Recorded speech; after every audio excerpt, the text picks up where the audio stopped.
पहलगाम हल्ल्यामधील दहशतवादी आसिफ शेखचं घर स्फोटामध्ये उद्ध्वस्त झालंय।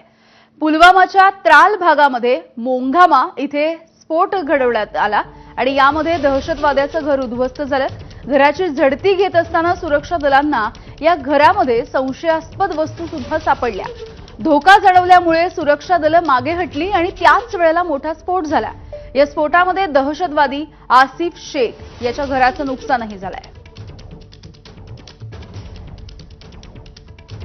तर ही दृश्य समोर येत आहेत सध्या।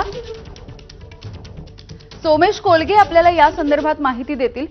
सोमेश, हे फोटो काही समोर येत आहेत, सुरक्षा दल हे या घराची झडती घेत असताना हे सगळं घडलेलं आहे।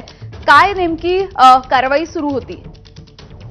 नक्कीच सध्या आपल्याला सर्वांना माहिती आहे की जम्मू काश्मीरमध्ये खूप मोठ्या प्रमाणावर ऑपरेशन सर्च ऑपरेशन सुरू आहे आणि या सर्च ऑपरेशन दरम्यान आसिफ शेख हा एक सक्रिय मिलिटंट होता, म्हणजे सक्रिय दहशतवादी असल्याची शक्यता होती आणि या सक्रिय दहशतवाद्याच्या घरासमोर आर्मी पोहोचली, परंतु एक तिथे आयईडी टाईप मटेरियल हे ऑलरेडी होतं।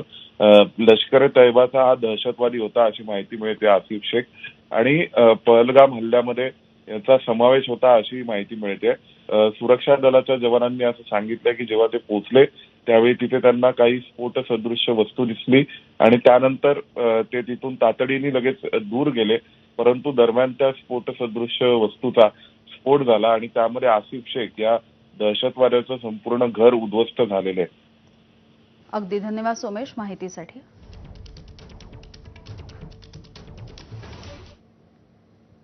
आणि आता थेट जाऊयात